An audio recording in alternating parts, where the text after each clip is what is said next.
Sir आजकल दो परेशानियां बहुत चल रही हैं। एक कर्ज की कि दिन पर दिन लोन डेप्ट्स बढ़ते जा रहे हैं, कर्जा उतर नहीं रहा। हाँ, एक आम आदमी ईएमआई के बोझ के नीचे दिन दबा पर हुआ दिन है। दबता चला जा रहा है कि अगर वो एक ईएमआई खत्म करता है, गाड़ी की करता है तो होम लोन की करता है तो बच्चों की शिक्षा करता है तो कुछ अपने घर में टीवी फ्रिज लाता है तो उसकी परेशानी। तो ईएमआई के बोझ से दबता चला जा रहा जी। है और आमदनी वहीं की वहीं है। तो आज हम आपके प्रोग्राम के माध्यम से दोनों चीज़ें बताएंगे। जी जी। अगर हमारे घर में बरकत है, आमदनी अच्छी है, तो हम ईएमआई का बोझ कम कर सकते हैं बजरंग बली की कृपा से, हनुमान जी की कृपा से। तो हमको सबसे पहले क्या करना है, किसी भी मंगलवार के दिन, कोई इसमें अमावस और पूर्णमासी का लेना देना नहीं है।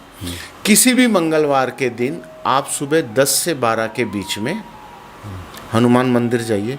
अब मनोज जी एक चीज़ आती है कि सर 10 से 12 तो मेरी नौकरी का टाइम है, जॉब वाला नहीं कर सकता ये उपाय, तो वो शाम को 7 से 8 के बीच में कर ले। मंगलवार के दिन करना क्या, 250 ग्राम लाल उड़द लेने हैं, साबुत वाले 250 ग्राम लाल उड़द लेने हैं और वो लेकर भगवान हनुमान जी के मंदिर जाएं और उनके चरणों में रख दें और प्रार्थना करें, हे प्रभु मेरे पे कृपा करें और मेरा कर्जा, अमुक कर्जा जल्द से जल्द उतर जाए और मेरे कार्य में, मेरी सैलरी में, मेरे व्यापार में बरकत हो, वृद्धि हो, जिसके द्वारा मैं जल्द से जल्द ये कर्ज मुक्त हो जाऊं। अच्छा, मतलब इसमें आय का स्रोत भी बनता है। बिल्कुल, आय का स्रोत भी बन जाता है। वो भी हम आपको बताएंगे कि आय का स्रोत भी हम किस तरह से करते हैं। ये उपाय आपने मंगलवार को करना है।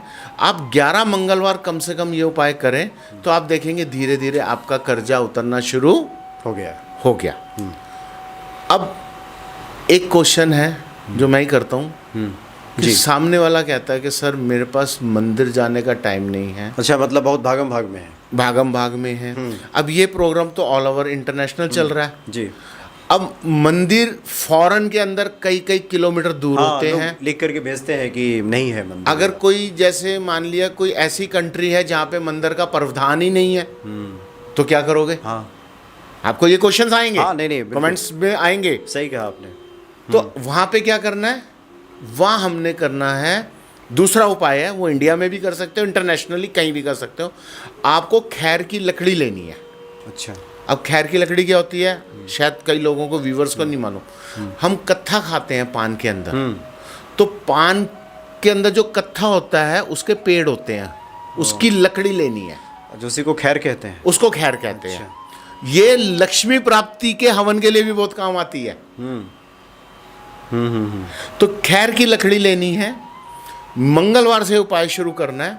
आपको क्या करना है, खैर की लकड़ी लेनी है, लेने के बाद उसको मंगलवार के दिन थोड़ा सा गैस पे, अच्छा, आंच पे जला लेना है आग से, तो वो हल्का सा कोयला बन जाएगी। ज्यादा आंच नहीं देनी क्योंकि बहुत सॉफ्ट होती है, वो मतलब बुझ जाएगी, काला बन जाएगा, कोयले की तरह बन जाएगी।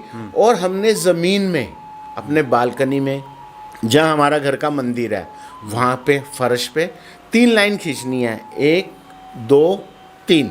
अच्छा, 3 लाइन खींचनी है। खींचने के बाद बाएं पांव की एड़ी से, लेफ्ट पांव की एड़ी से ऊपर से नीचे तक वो लाइन मटाते हुए आना है। कहना है भगवान हनुमान जी का ध्यान करते हुए, हे प्रभु मेरा कर्जा जल्दी से जल्दी उतर जाए और मेरी आमदनी में बढ़ोतरी हो।